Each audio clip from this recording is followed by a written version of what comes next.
don't just reward the outcome, reward the process and the effort. Welcome back to my daily lives here on Facebook and YouTube. This is the only daily live stream that helps you get the twin win of succeeding in business while winning at home so that you can stop existing and start living. This is obviously on my Facebook and YouTube as well as other social media. Feel free to go and check those out. My other social media, like, subscribe, and give me some comments and click the notification buttons. So guys, thank you for joining me every morning, 9 a.m. Mountain Standard Time. Today I want to talk about, I'm still on this growth mindset kick. So today I want to talk about how we can continue with a growth mindset, how we reward that appropriately. So we don't want to just reward the outcome. We don't want to just reward the win. We want to reward the effort as well. And the reason why is because if you guys are setting appropriate goals, if you're setting things, they're going to stretch you. They're going to cause you to grow. Now, some of you aren't going to achieve your goals because of that, because they're taking you out of your comfort zone into your discomfort zone. And you may have set them into your delusional zone. That's okay sometimes. We definitely don't want to do that all the time. But the point is that when you are considering your effort, you need to look back. And there's a great book by Dr. Benjamin Hardy called Gap in the Game. And you need to understand, you need to view your effort from the gain perspective rather than the gap, rather than what you didn't achieve, rather than what you didn't achieve. Think about what you did achieve, how far you did go. You know, there's this old saying of if you shoot for the moon, you might land amongst the stars. Now, we know that stars are further than the moon since that saying was given. So what if we change it to if you shoot for the stars, you might land on the moon?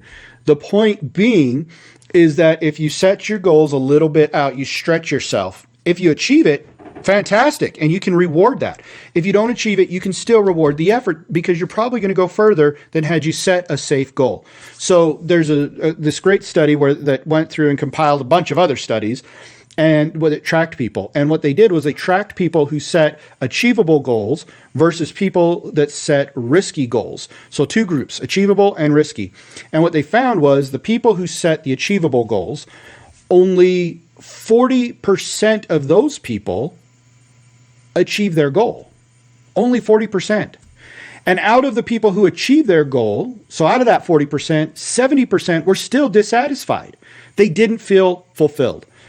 Versus those who set risky goals, 80% achieved their goal. And out of those who set risky goals, 100%, whether they achieved it or not, so not just 100% of the 80% who achieved it, I know I'm getting a little confusing here, but 100% of the people who set risky goals were satisfied or better with their outcomes, with their goals. They felt good about what they achieved because they went further by setting a risky goal. So that's why we need to learn to reward the effort as well as the outcome. If we achieve the outcome, definitely celebrate and reward. But if we don't, let's look at the effort.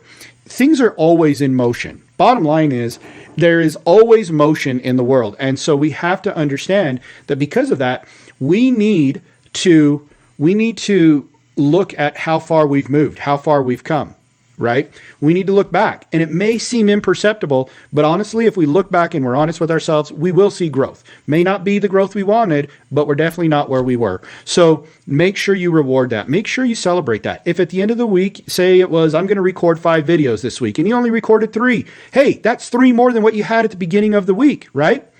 My Hispanic grandfather, yes, I'm half Hispanic. I'm half Lopez. I'm very proud of that, by the way. And I'm very proud of my grandfather. I have his picture sitting right there on my desk. He's a great inspiration to me, my grandfather Lopez. And he had a saying, and he would say this, he'd say, algo es algo, meaning something is something, right? And I say that to my kids a lot, and that's become almost a family motto. Like, we need to understand something is something, and we need to be grateful for the something. We need to celebrate the something. Even if it's not the something that we set out to get, even if it's not the something we wanted, we need to celebrate it. So I challenge you to celebrate your somethings, celebrate the effort, not just the outcome. Celebrate the outcome too, wherever that is, but make sure that you are maintaining a growth mindset and helping your children to maintain a growth mindset by helping them to understand that, hey, something is something and you are something. Thanks, guys, for stopping by. Let me know if you have any thoughts or ideas on this. I'd love to hear them in the comment section. I promise I'll get back to them later today. We'll talk to you guys later. Bye.